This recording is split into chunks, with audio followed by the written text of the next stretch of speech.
ನನ್ನ ಪ್ರೀತಿಯ ದೇವತೆಗೆ ಕೃಷ್ಣ ಮಾಡುವ ನಮಸ್ಕಾರಗಳು. ರುಕ್ಮಿಣಿಯವರೇ, ಜೀವನದಲ್ಲಿ ಎಲ್ಲ ಅಪಘಾತಗಳಿಗಿಂತ ಸಿಹಿಯಾದ ಅಪಘಾತ ಎಂದರೆ ಪ್ರೀತಿ. ಅದು ನನಗೆ ಸಿಕ್ಕಿದ್ದು ಒಂದು ಅಪಘಾತದಲ್ಲಿ. ಅಂದು ನನ್ನ ತಲೆಗೆ ಬಲವಾದ ಹೊಡೆತ ಬಿದ್ದಿದ್ದು ನಿಜ. ಆದರೆ ಅದಕ್ಕಿಂತ ಮುದ್ದಾಗಿ ಪೆಟ್ಟು ಬಿದ್ದಿದ್ದು ನನ್ನ ಹೃದಯಕ್ಕೆ.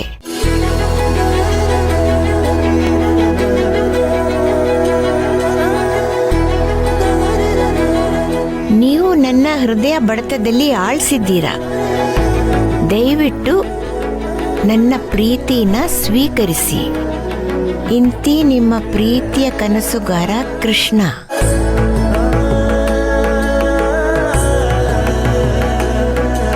ನನ್ನ ಮೊಮ್ಮಗ ತುಂಬಾ ಹೆದರ್ತಾನೆ ಅಂತ ಅನ್ಕೊಂಡಿದ್ದೆ. ಪರವಾಗಿಲ್ಲ, ಇವನ್ಗೂ ಪ್ರೀತಿ ಮಾಡೋ ಧೈರ್ಯ ಬಂದಿದೆ.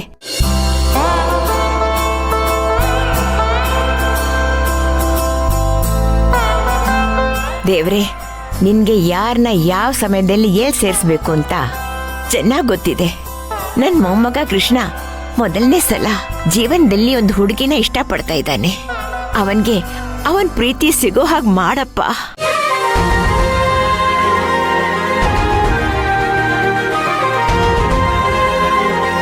ಛೇ, ಈ ಕಾಗದ ಓದಿದ್ಮೇಲೆ ಅವನ ಹತ್ರ ಮಾತಾಡ್ಬೇಕು ಅಂತ ಅನ್ಸ್ತಾ ಇದೆಯಲ್ಲ.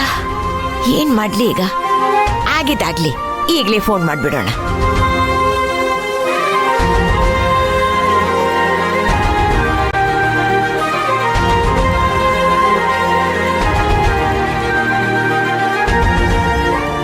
ಲೇ ಕಿಷ್ಟ, ಏನಣ್ಣ? ಏನ್ ಮೆತ್ತಾ ಇದೀಯಾ? ಆಗಿಯ ಪಾತಿ ಮಾಡ. ಸರಿ ಅಣ್ಣ.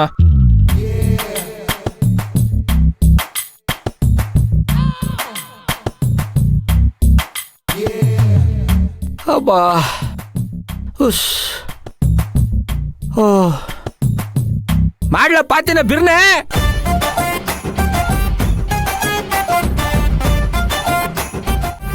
ಲೇ ಕಿಷ್ಟ, ನೋಡು ನೋಡ ಮರಗಳನ್ನ ಹೆಂಗಿದಾವೆ. ಲೇ, ಇವಕ್ಕೆಲ್ಲ ನಾನೇ ಕಣೋ ಅನ್ನ ನೀರು ಹಾಕಿದ್ದು. ಲೇ, ಮುಂದಕ್ಕೆ ನಮ್ಮ ಮಕ್ಕಳು ಮೊಮ್ಮಕ್ಕಳು ಇದನ್ನ ನೋಡ್ಬಿಟ್ಟು ಹೆಮ್ಮೆ ಪಡ್ಬೇಕು. ಅದಕ್ಕೆ ನಿನಗೂ ಹೇಳ್ಕೊಡ್ತಾ ಇರೋದು, ಮಾಡ. ಸರಿ ಅಣ್ಣ. ಹಾ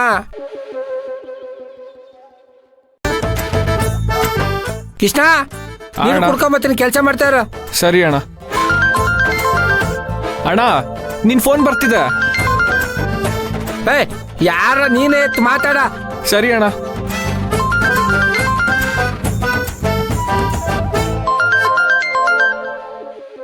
ಹಲೋ, ಯಾರು? ಹಲೋ ಸಂಜು, ನಾನ್ ಕಣೋ ನಿನ್ನ ಅಜ್ಜಿ ಮಾತಾಡ್ತಾ ಇರೋದು.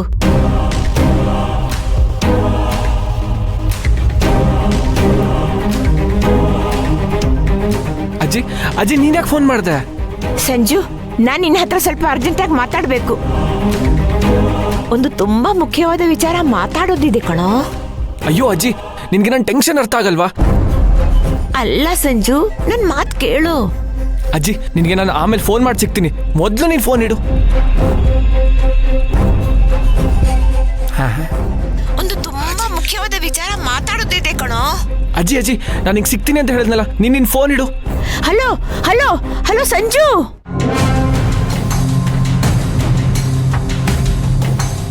ಯಾರ್ದ ಫೋನು? ನಿಂದೆ ಅಣ್ಣ. ತಗದು ಬಾರಿಸ್ಬಿಡ್ತೀನಿ. ಫೋನ್ ನಂದೇ ಅಂತ ಗೊತ್ತು, ಕಾಲ್ ಮಾಡಿದ್ಯಾರ? ಯಾವುದೋ ರಾಂಗ್ ನಂಬರ್ ಅಣ್ಣ. ಮತ್ತೆ ಇಟ್ಬಿಟ್ಟು ಕೆಲಸ ಮಾಡತ್ತಾನೆ. ಹೋಗಿ ಕೆಲಸ ಮಾಡ. ಸರಿ ಅಣ್ಣ.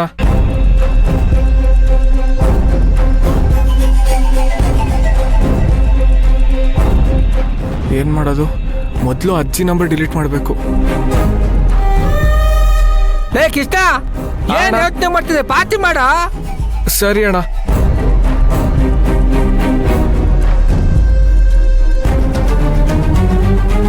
ಛೇ, ಆತರ ಬಿದ್ದು ನಾನೇ ತಪ್ಪು ಮಾಡಿದೆ ಅನ್ಸುತ್ತೆ.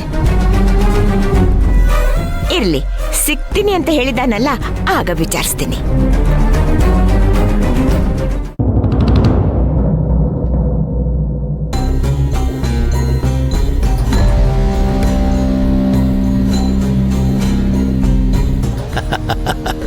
ಕೃಷ್ಣಮೂರ್ತಿಗಳು, ಪಾರ್ಲಿಮೆಂಟ್ನಲ್ಲಿ ಬ್ಯುಸಿಯಾಗಿರ್ಬೇಕಾದವರು ಇಷ್ಟು ದೂರ ಈ ರಾಂಪುರಕ್ಕೆ ಬಂದಿದ್ದೀರಲ್ಲ, ಏನ್ ಸಮಾಚಾರ?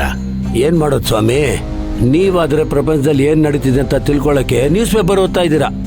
ನಮಗೆ ನಿಮ್ಮ ಮಗನ ಬಗ್ಗೆ ಒಂದು ನ್ಯೂಸು ಇಲ್ವಲ್ಲ, ಅದಕ್ಕೋಸ್ಕರ ನಾನೇ ಖುದ್ದಾಗಿ ಬಂದೆ. ಕೃಷ್ಣಮೂರ್ತಿಗಳೇ, ಒಂದು ಫೋನ್ ಮಾಡಿದ್ರೆ ಸಾಕಾಗಿರೋದು, ಆದ್ರೆ ಇಷ್ಟು ದೂರ ಬರುವಂತ ಕಷ್ಟ ತಗೊಂಡ್ರಲ್ಲ. ಫೋನ್ ಮಾಡಿದ್ರೆ ಫೋನ್ ತೆಗಿಬೇಕಲ್ವಾ? ಮುನೇಂದ್ರ ಪಾರ್ಟಿ ಆಫೀಸ್ಗೂ ಬರ್ತಾ ಇಲ್ಲ, ಪಾರ್ಲಿಮೆಂಟ್ಗೂ ಬರ್ತಾ ಇಲ್ಲ. ಮೈ ಹುಷಾರಿಲ್ಲ ಅಂತ ಕೇಳ್ಪಟ್ಟೆ, ಅದಕ್ಕೆ ನೇರವಾಗಿ ಬಂದು ಮಾತಾಡ್ಸ್ಕೊಂಡು ಹೋಗೋಣ ಅಂತ ಬಂದೆ. ಎಲ್ಲಿದಾನೋ ಯೋಗಕ್ಷೇಮ ವಿಚಾರಿಸ್ಬೇಕು. ಅಮ್ಮ ಶಿವಾನಿ, ಬೈಲಿ. ಅಪ್ಪ ಎದ್ದಿದ್ದಾನ ನೋಡು. ಇಲ್ಲ ತತ್ತ, ಅವ್ರು ಈಗಷ್ಟೇ ಮಲ್ಗಿದ್ದಾರೆ. ರಾತ್ರಿ ಎಲ್ಲ ಅವ್ರು ನಿದ್ದೆನೆ ಮಾಡಿಲ್ಲ. ಹಾ, ಇವ್ರು ಯಾರು ಅಂತ ಗೊತ್ತಾಗ್ಲಿಲ್ವಲ್ಲ. ಇವಳು ನನ್ನ ಮೊಮ್ಮಗಳು ಶಿವಾನಿ ಅಂತ. ಇಷ್ಟು ದಿವಸ US ನಲ್ಲಿದ್ಲು. ಮುನೇಂದ್ರನಿಗೊಬ್ಳು ಮಗಳಿದ್ದಾಳೆ ಅನ್ನೋ ವಿಚಾರ ನನಗೆ ಗೊತ್ತೇ ಇರಲಿಲ್ಲ. ಅದಿರ್ಲಿ, ಮುನೇಂದ್ರನ್ಗೆ ಏನಾಗಿದೆ? ಅವನಿಗೆ ಮೈಲ್ಡ್ ಆಗಿ ಹಾರ್ಟ್ ಅಟ್ಯಾಕ್ ಆಗಿತ್ತು. ಅದರ ಜೊತೆಗೆ ಡಿಪ್ರೆಷನ್ಗೆ ಹೋಗ್ಬಿಟ್ಟಿದ್ದ. ನೋಡಿ ಕಾಳಿಂಗರಾಯ್ರೆ, ದಾರಿಲಿ ಬರ್ತಾ ಊರಲ್ಲಿ ಮುನೇಂದ್ರನ ಬಗ್ಗೆ ಅಸಮಾಧಾನ ಇದೆ ಅಂತ ಕೇಳ್ಪಟ್ಟೆ. ಎಲ್ಲ ಸರಿಯಾಗಿ ನಡ್ಕೊಂಡು ಹೋಗ್ತಿದೆ ತಾನೆ? ಯಾಕೆಂದ್ರೆ ಇನ್ನೊಂದು ವರ್ಷದಲ್ಲಿ ಎಲೆಕ್ಷನ್ ನಡೆಯುತ್ತೆ. ನೀವು ಯಾವುದ್ರ ಬಗ್ಗೆನೂ ಚಿಂತೆ ಮಾಡುವಂತ ಅವಶ್ಯಕತೆ ಇಲ್ಲ. ಇದು ಯಾವತ್ತಿದ್ರೂ ಮುನೇಂದ್ರ ನಕ್ಷತ್ರ.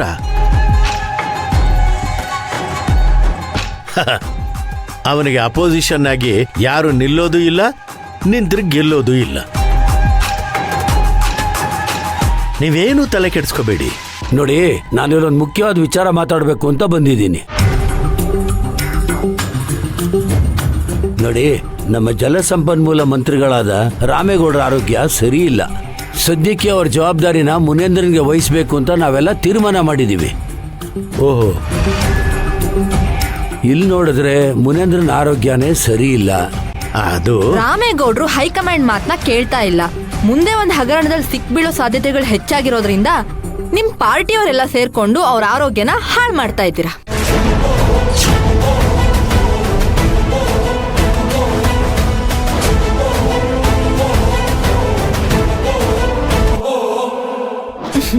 ಅದು ಅಲ್ಲದೆ ನಿಮ್ ರಾಮೇಗೌಡ್ರು ಪಾರ್ಟಿ ಫಂಡ್ನೆಲ್ಲ ಗುಳುಂ ಮಾಡ್ಬಿಟ್ಟಿದ್ದಾರೆ. 2 ತಿಂಗಳಲ್ಲಿ ನೀವೇ ಅವ್ರನ್ನ ಯಾವ್ದಾದ್ರು ಕೇಸ್ನಲ್ಲಿ ಸಿಕ್ಕಾಕ್ಸಿ ಒಳಗ್ ಕಳ್ಸೋ ಪ್ರೋಗ್ರಾಮ್ ಇದೆ ಅಲ್ವಾ ಕೃಷ್ಣಮೂರ್ತಿ ಸರ್?